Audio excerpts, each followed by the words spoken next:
Alors bonjour à tous, cette petite vidéo donc va vous permettre de mieux comprendre la régulation de l'activité et de la synthèse des enzymes dans la cellule. Alors, dans la cellule, il y a énormément de réactions chimiques. Donc il y a beaucoup d'enzymes dans la cellule qui interviennent dans les réactions chimiques.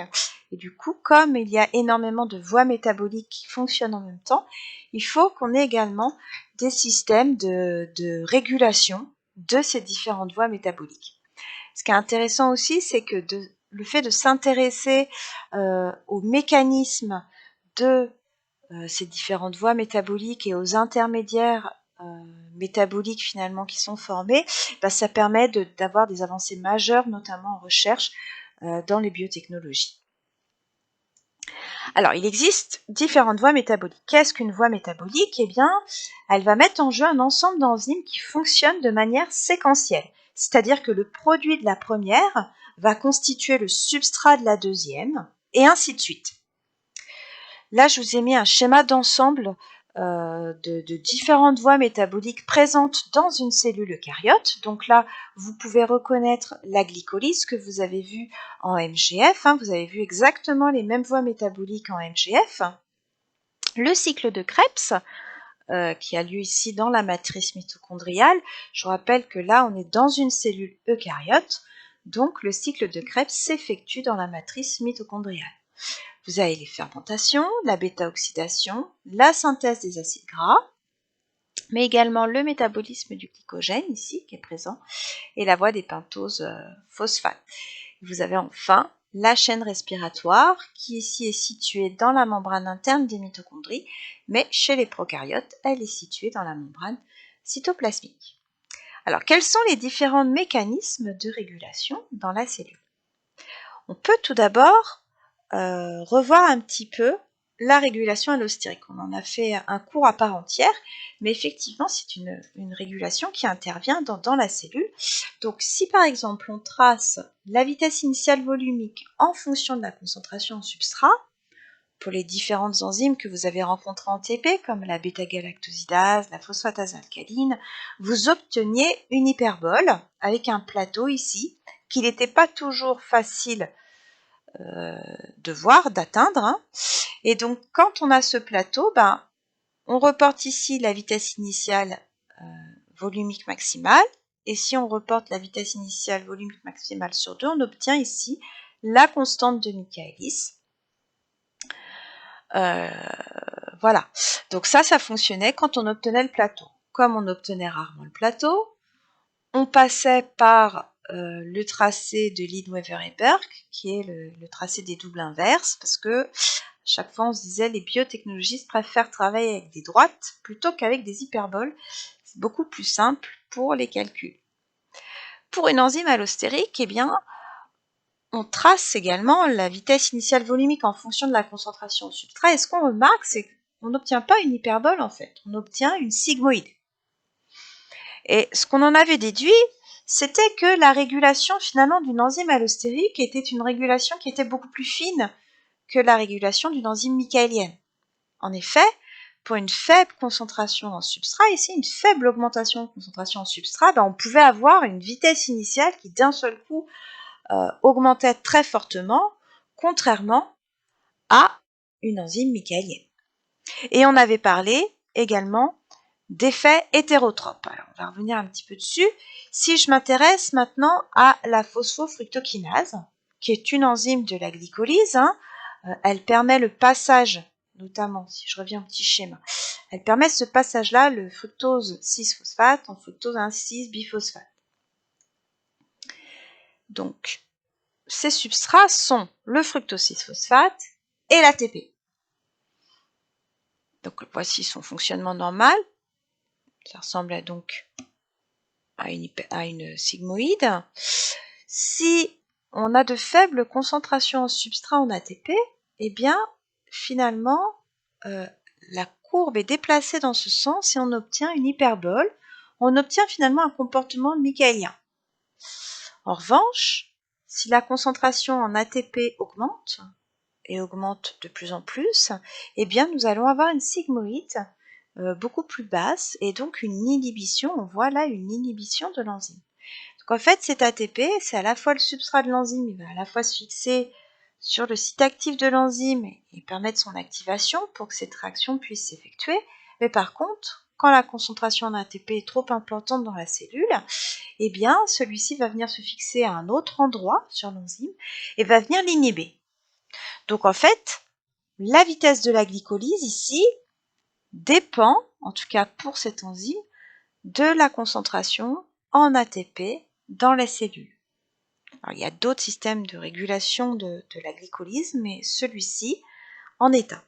Alors, si on veut aller un petit peu plus loin, pour ceux qui sont un petit peu plus curieux, il y a d'autres molécules également qui interviennent sur la régulation donc, de cette enzyme. Vous avez donc la concentration en ATP qu'on vient de voir, qui a un effet donc hétérotrope sur cette enzyme.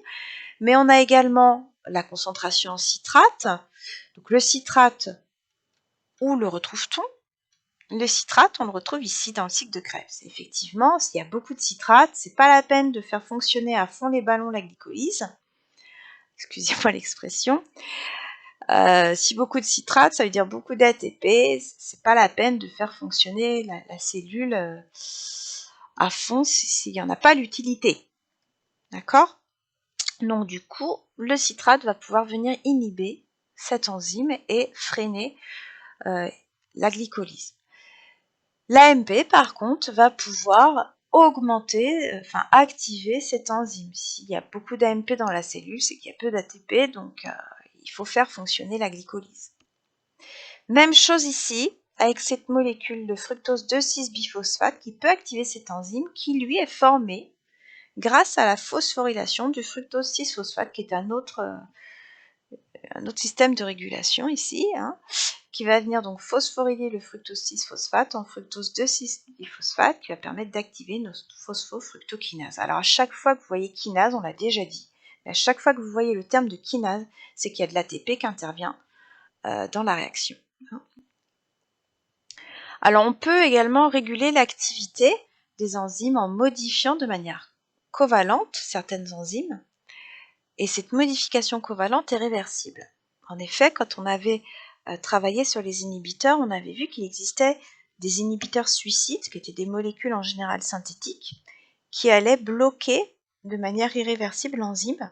Mais là, ce n'est pas le cas.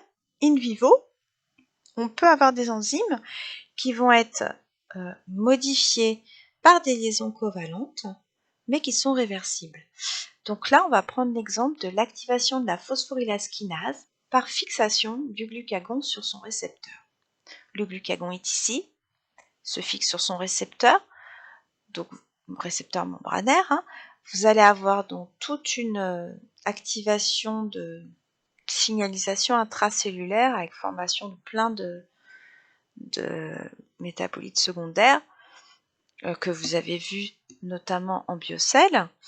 Donc là, on va avoir activation par exemple d'une protéine G qui va activer une adénylate-cyclase, donc plein de seconds messagers qui vont se former.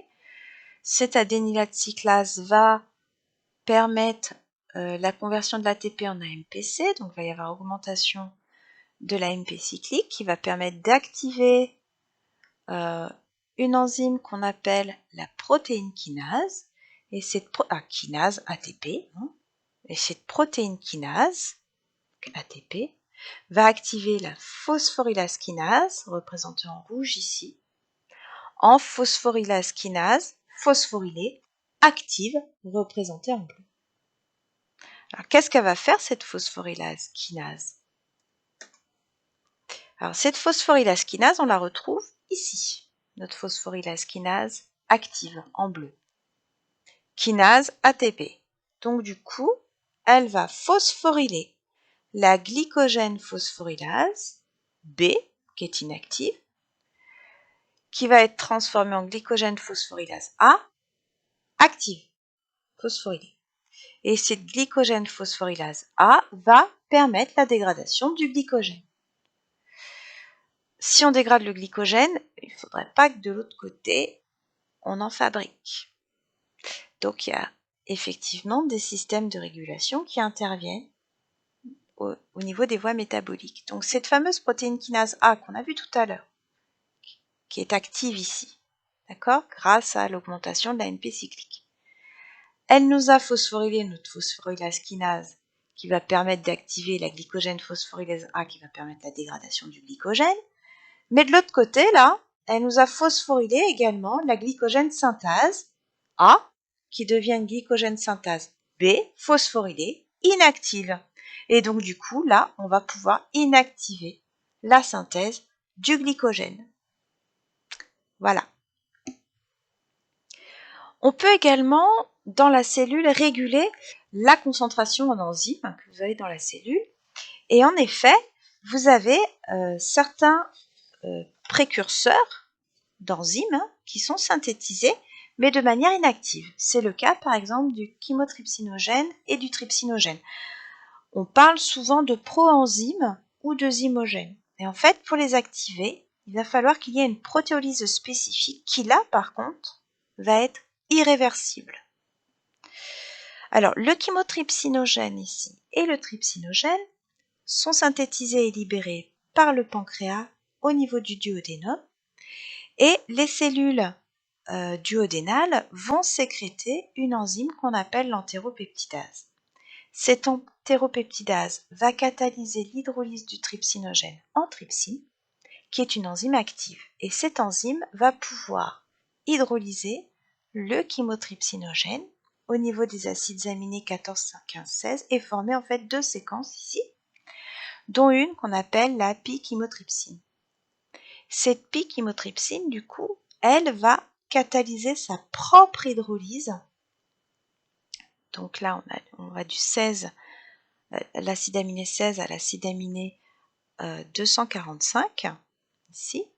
Donc elle va catalyser sa propre hydrolyse et on va obtenir trois chaînes, une chaîne acide aminé 16 à 146, une chaîne acide aminé 1 à 13 et une chaîne 149 à 245. Donc la chaîne B, la chaîne A, la chaîne C. Et l'ensemble de ces trois chaînes reliées par des ponts disulfure va permettre de former l'alpha-chymotrypsine qui est active. Alors, si vous voulez des petites précisions et aller un petit peu plus loin sur l'activation de cette chymotrypsine, je vous ai donc mis un petit lien vidéo. Et puis, cette vidéo est également disponible sur PearlTrees, dans la partie fiche enzymologie. On peut également contrôler la synthèse des enzymes dans la cellule. Et donc là, l'exemple type dont on avait parlé et que vous avez vu en détail en BMGG, c'est la régulation de l'opéron lactose. Et à votre demande, je vous ai donc fait un petit document qui est disponible sur PearlTrees, mais vous avez également ici deux petites vidéos vous expliquant le fonctionnement de l'opéron lactose. Donc j'espère que cette vidéo vous aura permis de mieux comprendre ce que l'on a vu justement en cours la semaine dernière. Et puis je vous dis donc à bientôt pour d'autres petites histoires d'enzymologie.